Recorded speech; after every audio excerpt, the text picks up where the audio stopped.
My name's David, and we'll get all the panelists up here first. So I think we have everyone, and maybe we'll do some introductions, and I'll give you the microphone just for everyone. You can introduce yourselves. You got a microphone. All right, so let's maybe start over here. You can start by introducing yourself and give one sentence spiel of what you're doing. Hello, can you hear me? Yeah? Okay, cool. I'm Weso. I'm the lead developer of Beefy. We're a multi-chain yield aggregator on 26 different blockchains. I'm Anton from 1inch. I like how short it was. I'm Frank from Summer, and we aggregate lending markets. Cool, and I'm David, ex-Aave Genesis team, now working on x23.ai.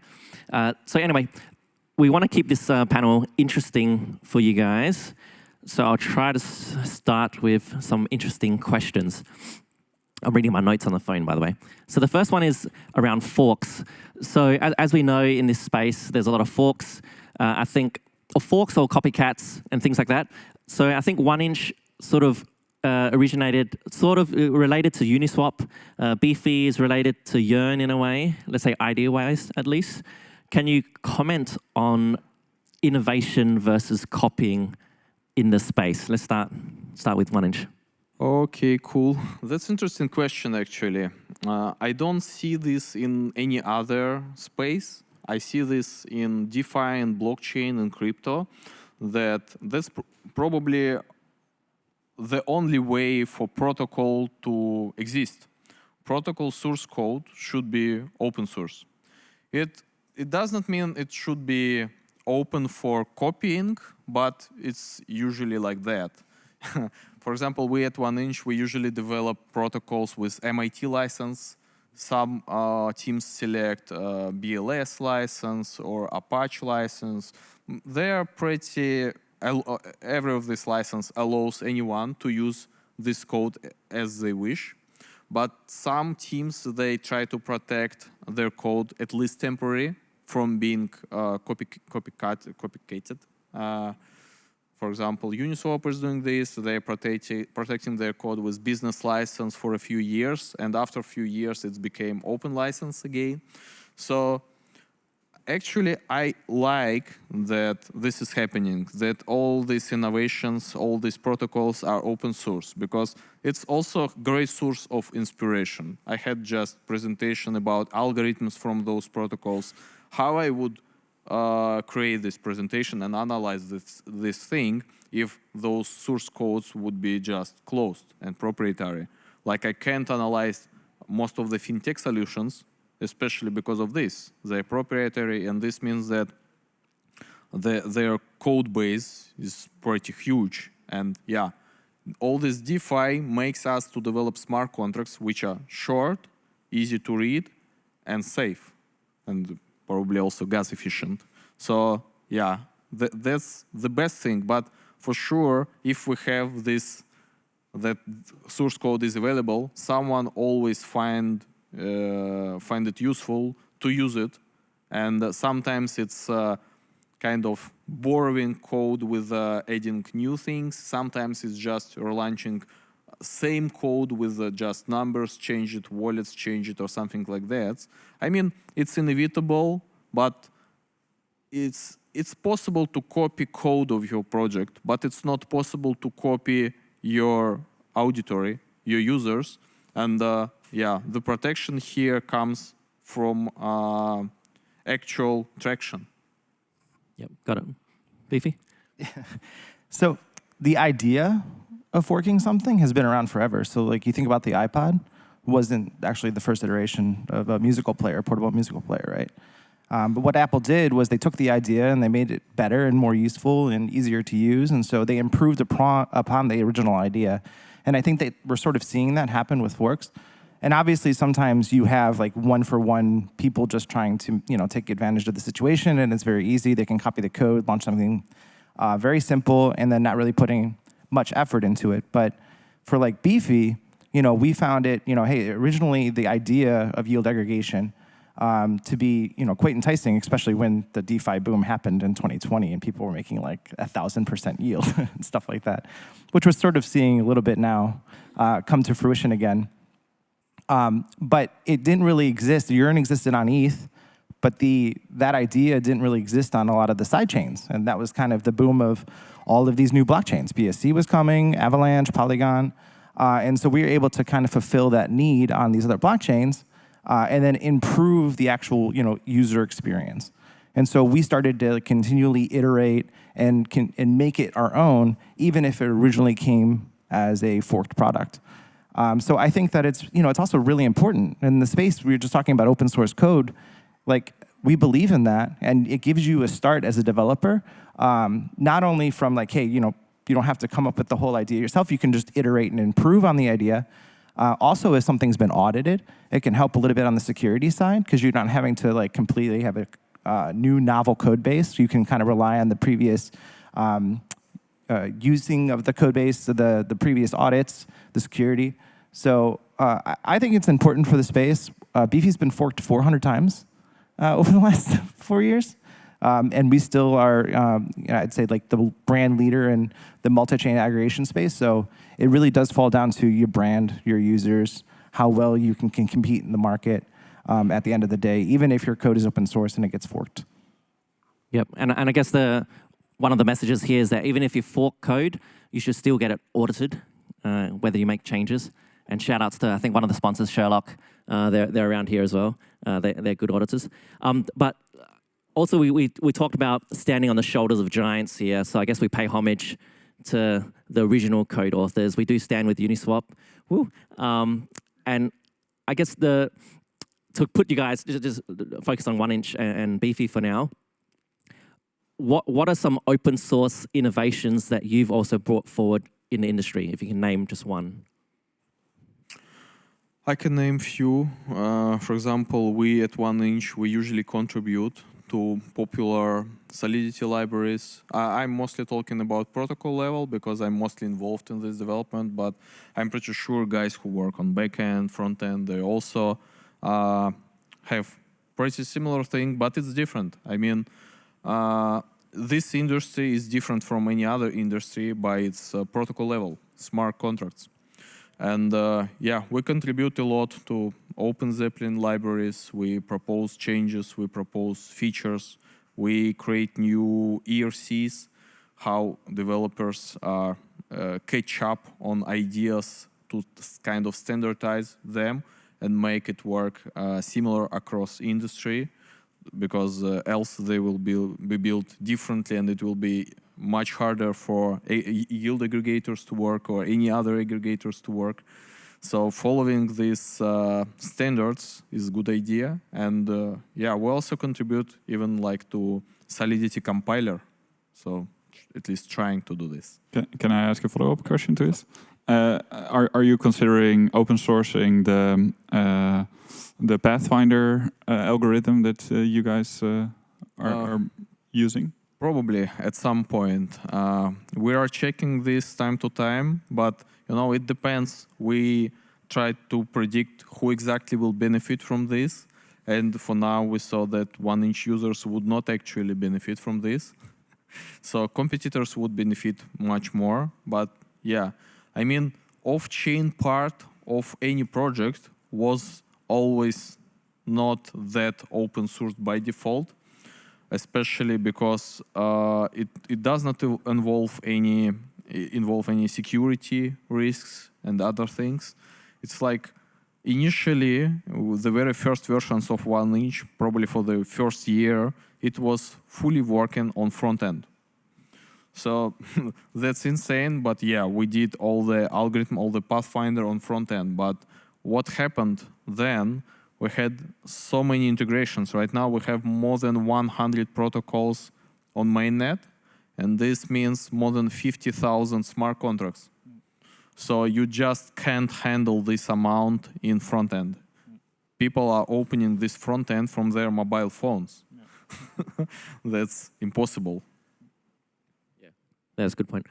Okay, Beefy, let's say open source innovations that you've contributed. Yeah, space? I mean, everything we do is open source. So when it comes to like our Vault and standards, our strategies that we do, but I'd say that the most useful thing is probably our infrastructure.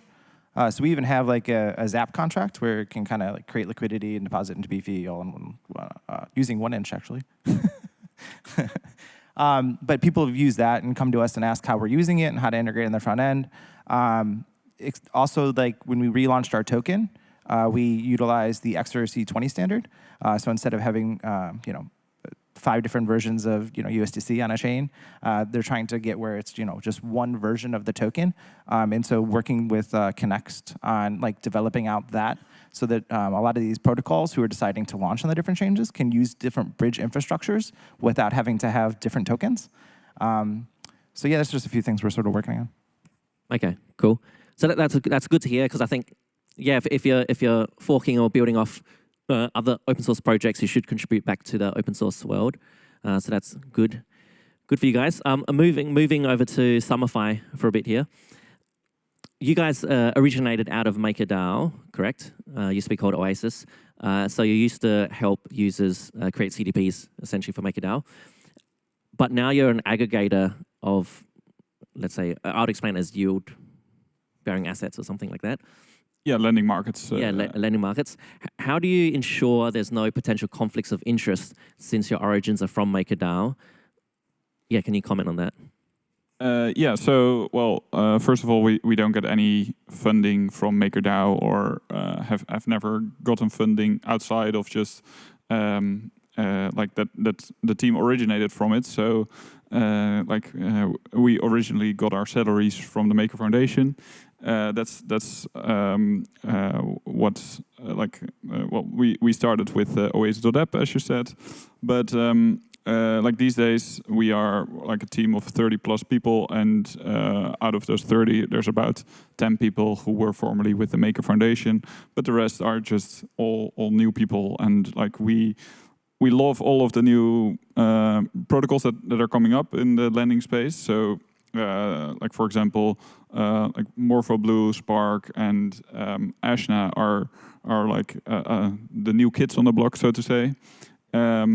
We support all of those, whilst also still, like as you said, standing on the shoulders of giants like Maker and Aave, which we have supported for a long time.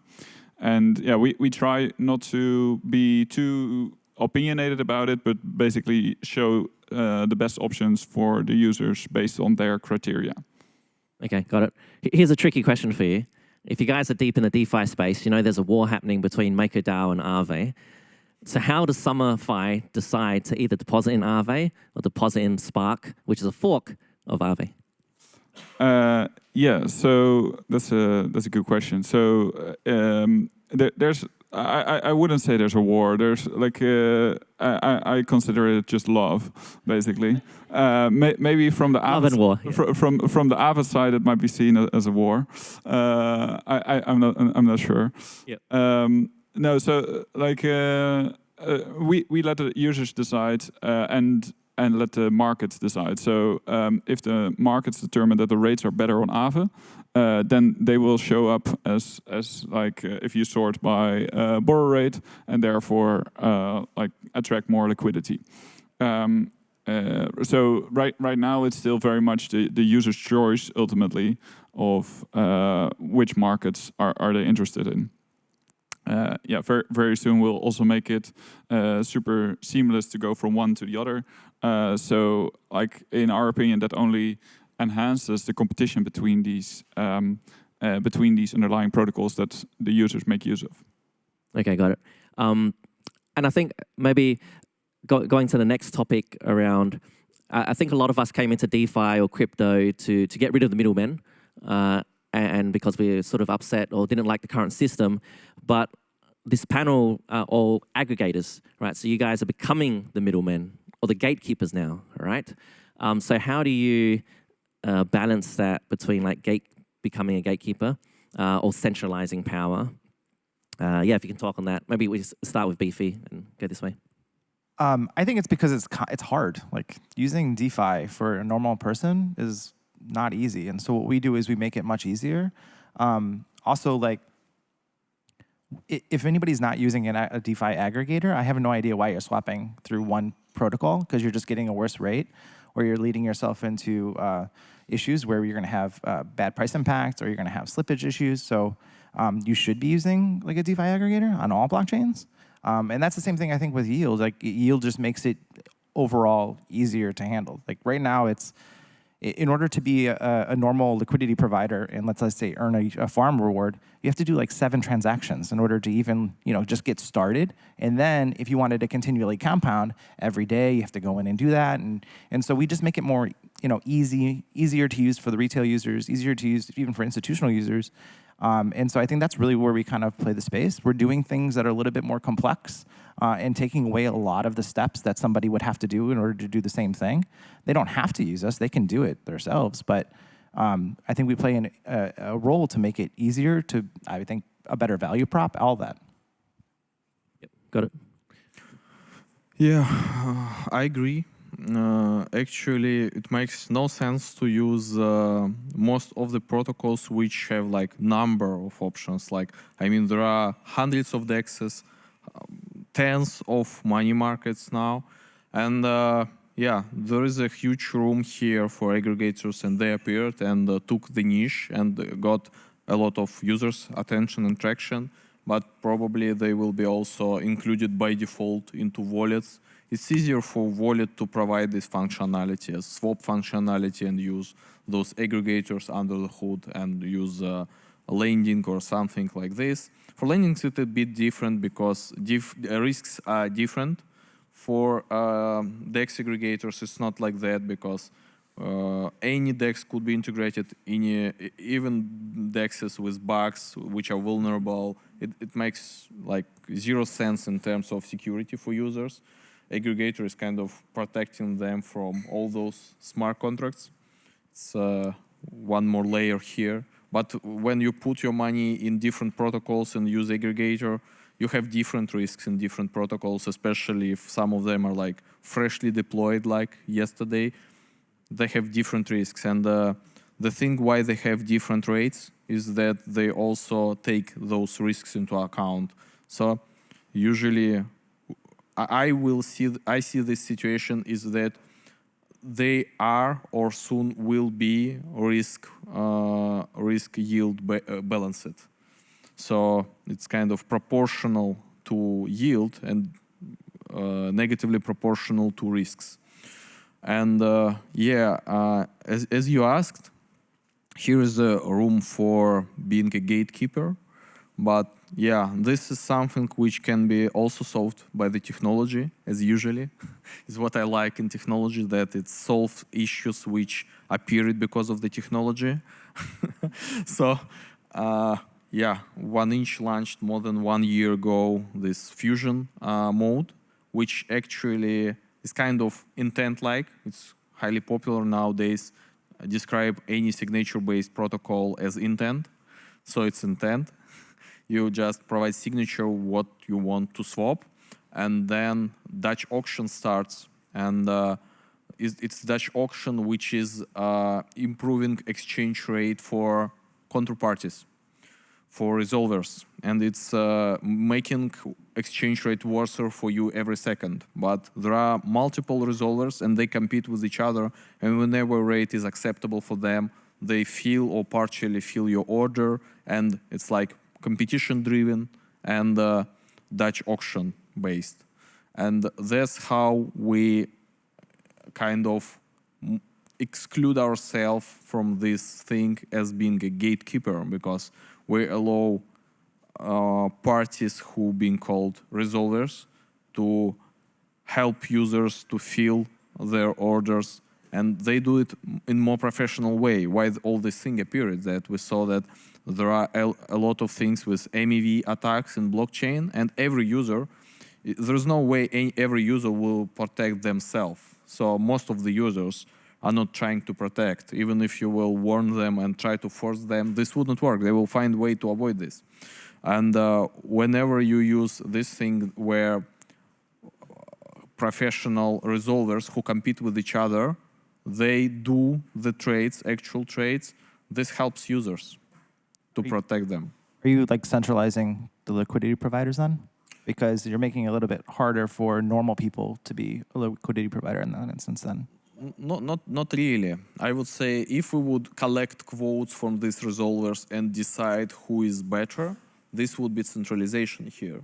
But how it works now, users announce like limit orders, where price is not fixed. It's like moving on Dutch auction, and resolvers compete to get the best price for them. So that's how 1inch itself is being excluded from the trades. But that's good for users because what we made, all this competition for resolvers, forcing them to improve prices for users, to have more liquidity, to have more exposure.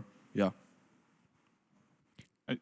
I think also in general, like the whole reason of like using DeFi is the optionality. So it's very easy to get your assets off of Summer.fi and use a different app, and therefore the competition between these UIs is extra fierce because you have to make sure that you have the best experience and have the best security in mind and have the best user like flows, etc.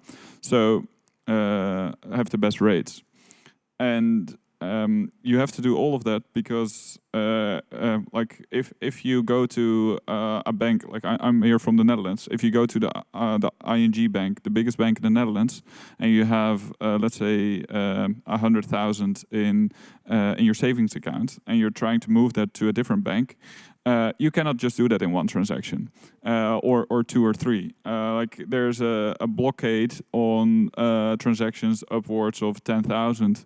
There's multiple layers of what they call security, but what is actually like just the fact that they are custodying your money, and they are saying, well, we don't like you to move that quickly out of our banks.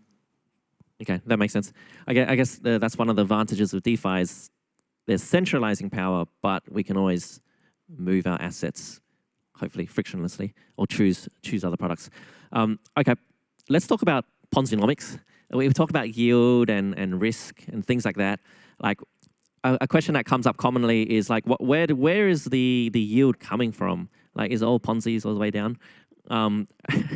Maybe let's start with Beefy, since you deal directly with yield. Yeah, where does the yield come from? I mean, if you're yield farming a governance token, then it's the speculators is where the yield is coming from. If it's like, obviously coming from like lending protocol, the supply interest is real. The trading yield from trading between two assets and being a liquidity provider is real. The thing is that DeFi can't really exist without really thick liquidity. So like you need a lot of supply to be a lending protocol, and you need a lot of thick liquidity as a AMM, because if you don't have it, then obviously the price impact is going to be terrible and nobody's going to want to trade through you. So there was, like, especially for newer protocols, an over-incentivization of liquidity, because and that's what they're doing with the governance token, because they need to get liquidity providers to take the associated risks with putting it into a new protocol in order to even facilitate usage of the protocol itself. So yes, I guess the yield does come from the speculators at some point, and so you're seeing that sort of with like Aerodrome right now.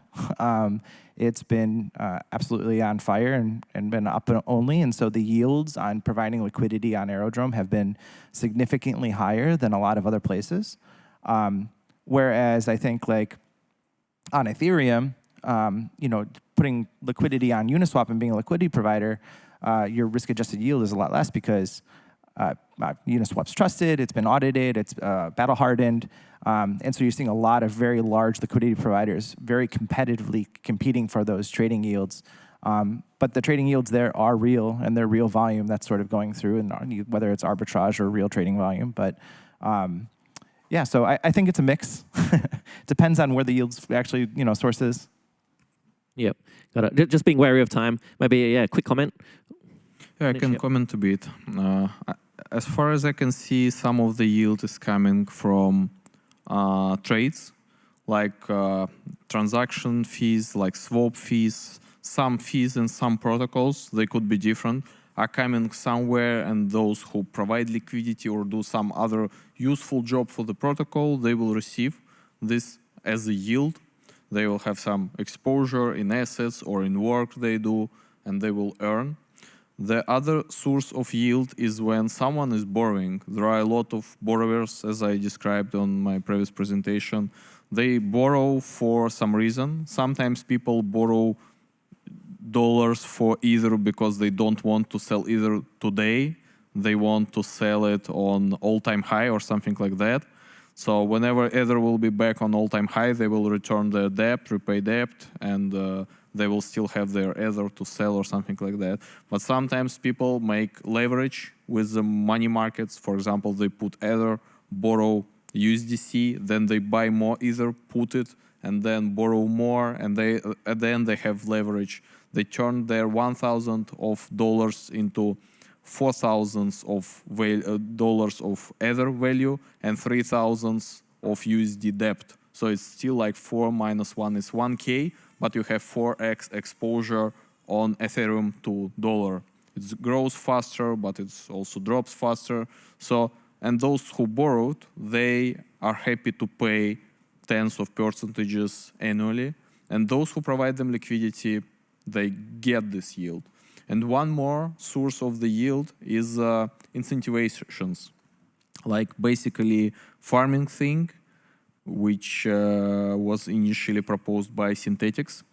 And yeah, that's pretty natural. And some people still remember DeFi Summer in 2020, where there were like hundreds of new assets, tokens. And what they did farming for liquidity providers. So whenever you provide liquidity of this asset with some other asset, you get more of this asset.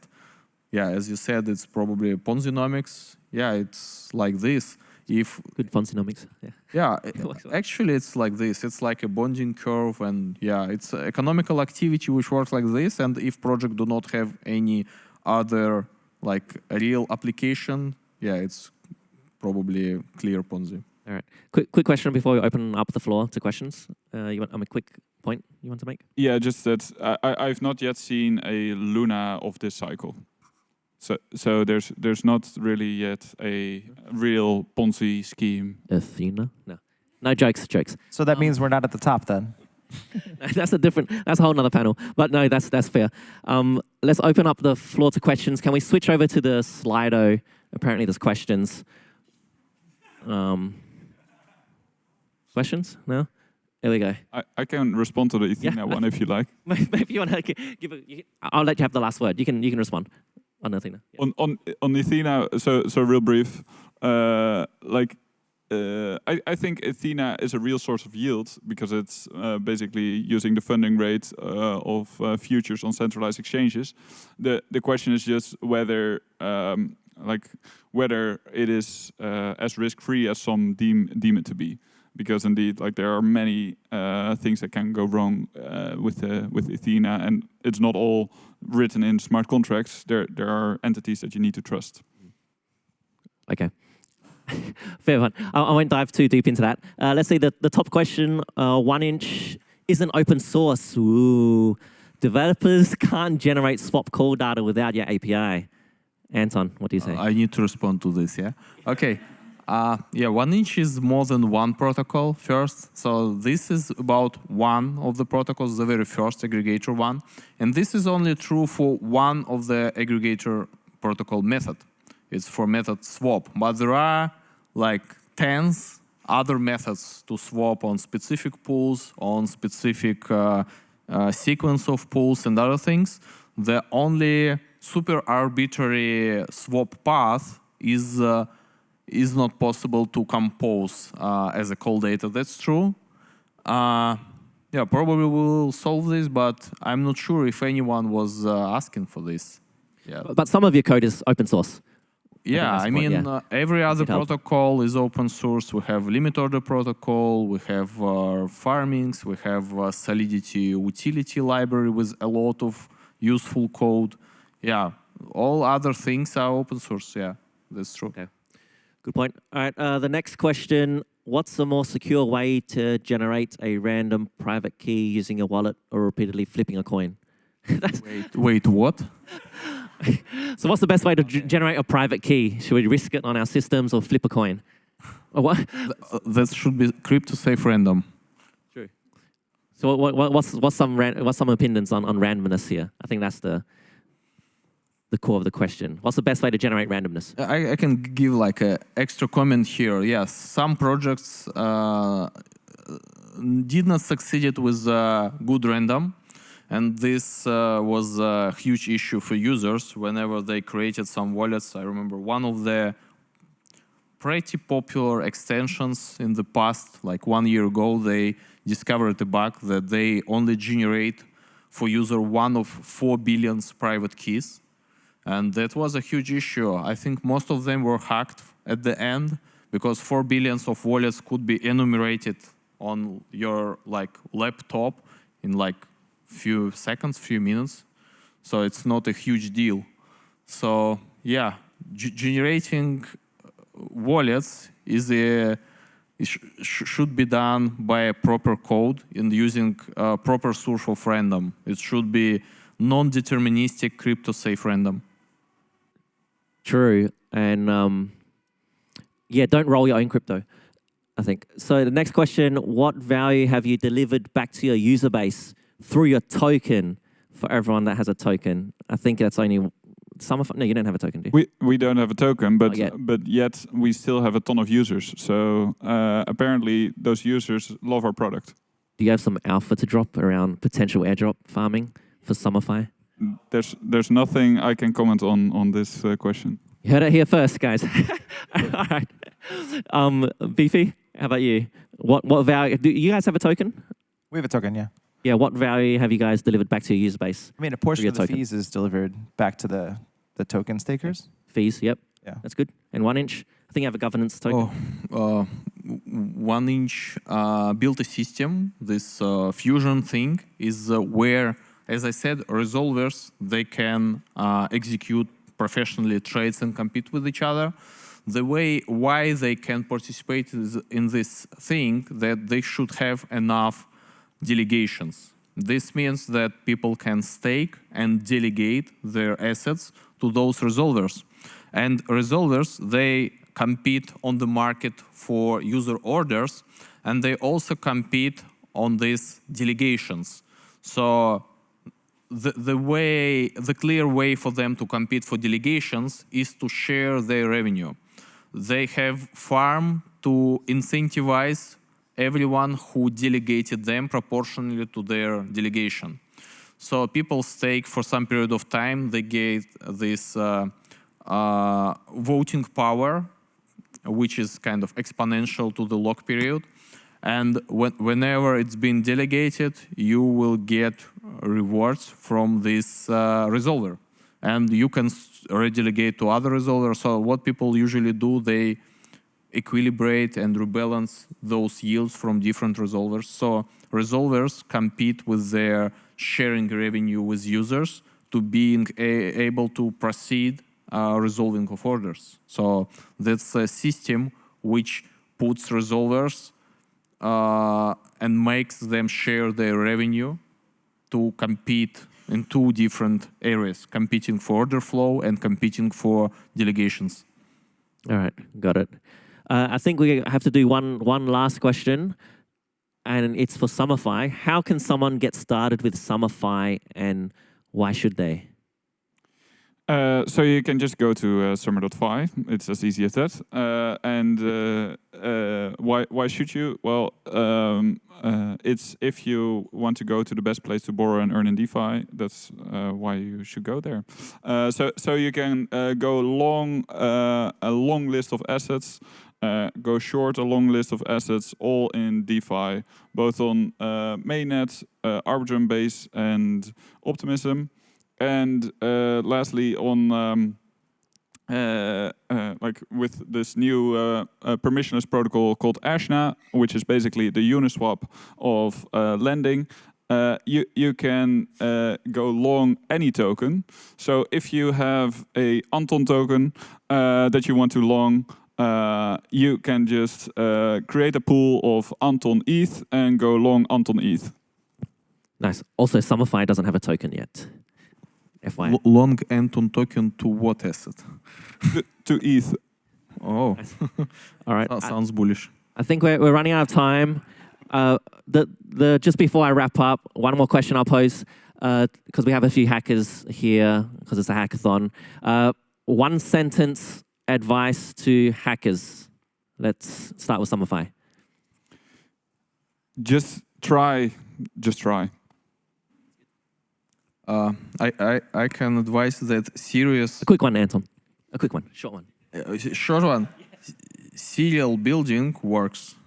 Yeah, you should be serious builder in DeFi. So, yeah. I guess like your first iteration's never going to be that good, so don't get disappointed by it. All right, awesome. Thank you, everyone. Let's give a hand of applause for the panel. Thank Thanks. you guys.